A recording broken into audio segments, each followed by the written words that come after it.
I'm still struggling trying to make a living.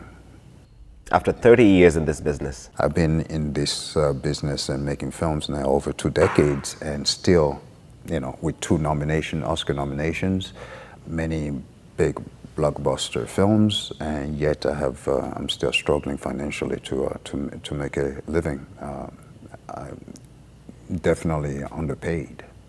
All right, guys, so we got to talk about woke Hollywood actor Djimon Hounsou, who is boohoo whining and crying to CNN about how he is struggling to make a living as a Hollywood actor, right? This guy is claiming that he's struggling, and the reason why he's struggling is because of systemic racism, right? This is what this individual is claiming, and he is just one of a few black Hollywood actors / actresses that has come out here and complained about not being paid enough. Okay, I have done videos before in the past about black actresses, like, for example, Taraji P. Henson, boohoo whining and crying, like literally boohoo whining and crying about not being paid enough.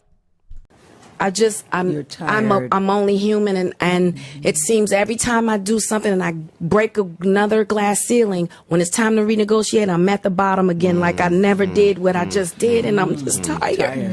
I'm tired. I'm tired. I get that. And if I can't fight for them coming up behind me, then what the fuck am I doing? I'm sorry. Yeah. And I'm really getting tired of black women having the same story. It's breaking my heart. Like 20 plus in the game, it breaks my heart. It's like every time you achieve something really incredible, it's almost like the industry looks at it as a fluke. Like, that was like some one-time thing. So you fall back to the bottom, and you gotta negotiate and fight tooth and nail to get what you made the last time. Where's my raise? I haven't seen a raise in my income since Proud Mary.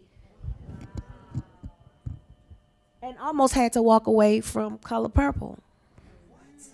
Yes, ma'am. Who said what? Yes, ma'am. Yes, ma'am. Because you know what?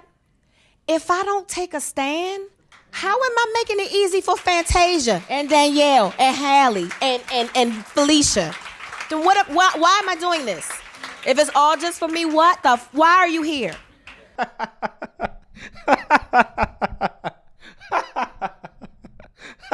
Boy, you just gotta laugh at these multi-millionaire, pampered, privileged crybabies, boo-hoo whining and crying about not being paid enough. Okay, so anyways, we're gonna get into this. Okay, we're gonna talk about why these people are delusional. Okay, and why I am not falling for these tears. But let's go ahead and play the clip of the latest Hollywood actor boo-hoo whining and crying about being underpaid because of systemic racism. Take a look. How has Hollywood changed in terms of African representation in what you see since you started out to what's being produced now?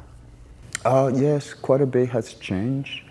I must say, because of course, when I came out with Amistad, I was nominated for a Golden Globe, but they ignored me for the Oscars, talking about the fact that they thought that I had just came off the boat and off the streets, where Steven Spielberg, used me for this film, and even though I successfully did that, they just didn't feel like I was an actor for whom we should pay any respect to. So this conceptual idea of diversity and all that, it still has a long way to go. Systemic racism don't change like that anytime soon. I mean, I'm still struggling trying to make a living.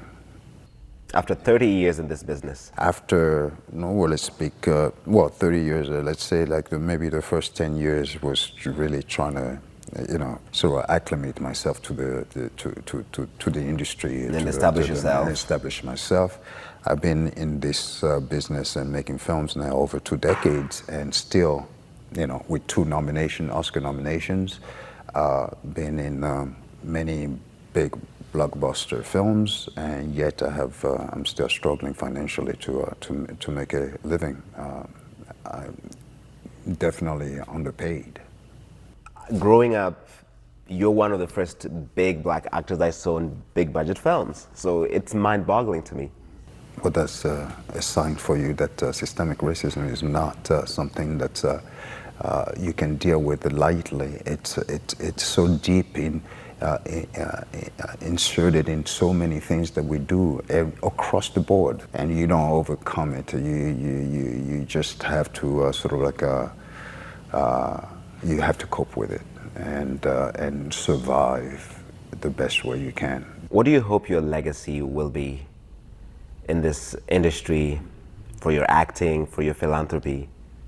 I came to California with this compelling need to do something for my continent and do something for my people in general, and to champion this idea of reconciliation and reconnection with the motherland.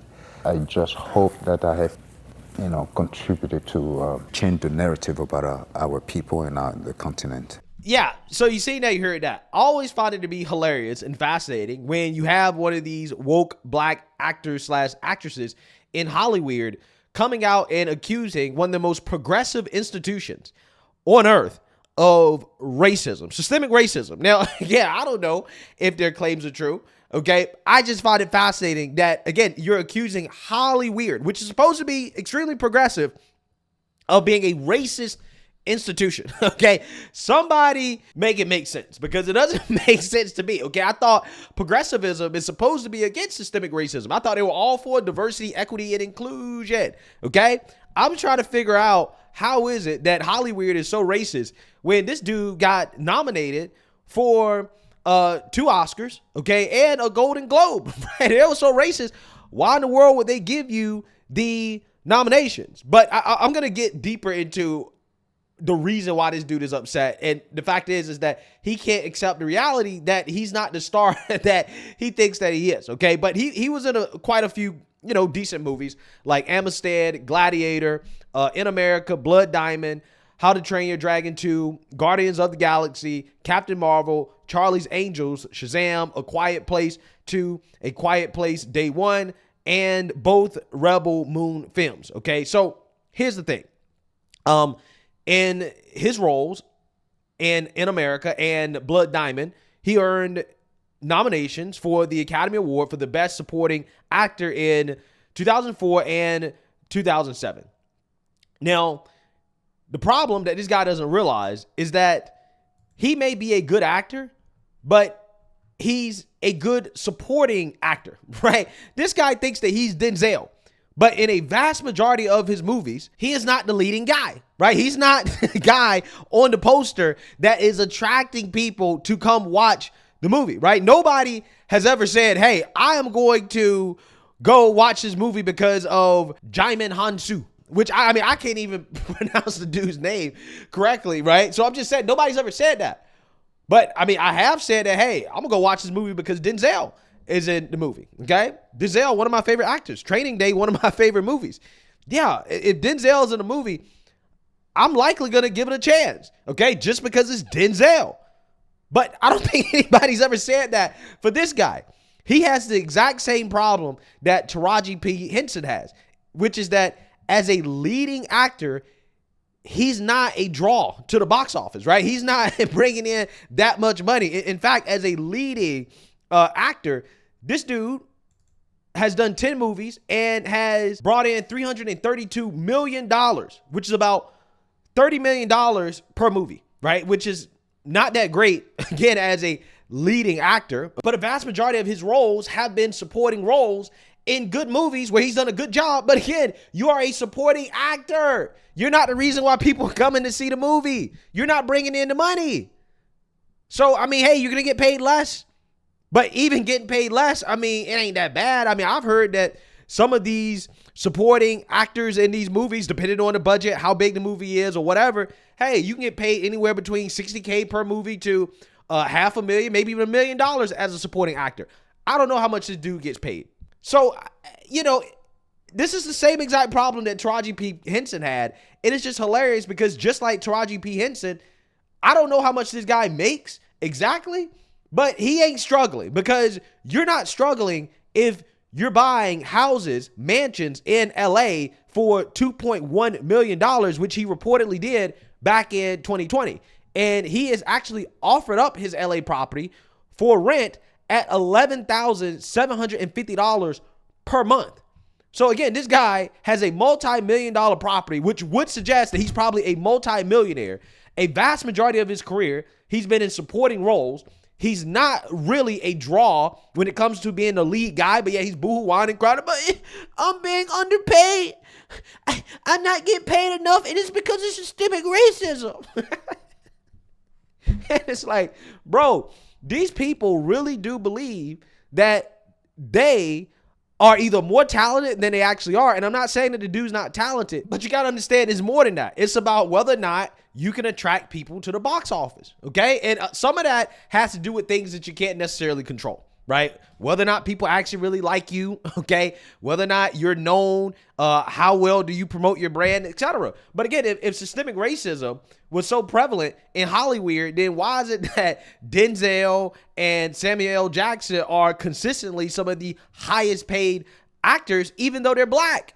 Well, when you look at Denzel, for example, in his leading roles, he's had 47 of them.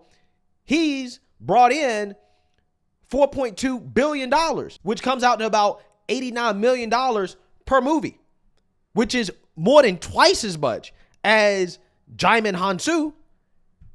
Same thing with Denzel. 54 movies. Worldwide box office, $4.5 billion. About 83 million per movie. More than twice as much as Djimon Hounsou. So again, when you're looking at some of these other actors that are actually some of the highest paid, yeah, when they are the leading actor, it is clear that they're bringing in the money, okay? That people are going to see the movie because they're in the movie, right? They're bringing it, they're the attraction, okay? So, I don't know what else to say. I just feel like at this point, if you're really financially struggling, then you have a budgeting problem, right? You're not managing your finances correctly.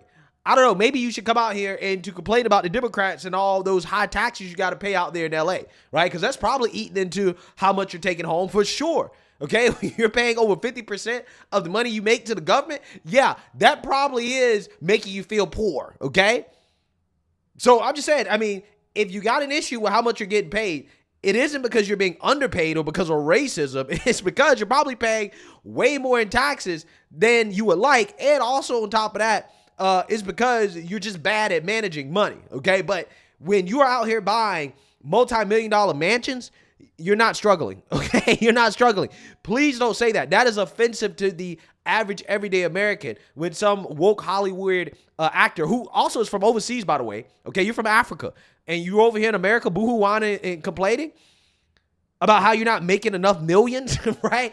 How you're not rich enough, how you're not wealthy enough, but yet somehow you're oppressed. Come on, man. Get out of here, bro. You would never have this opportunity in Africa, ever, ever. So coming over here to America and boo-hoo-whining and crying about how you're not being paid enough despite the fact that you are a supporting actor. Nobody's going to the movies for you. It's crazy. It's nonsense, right? And it should be laughed at. It's a joke. Let me know what you guys think. Make sure you like, comment, and subscribe. Most importantly, share a Black conservative perspective. Peace.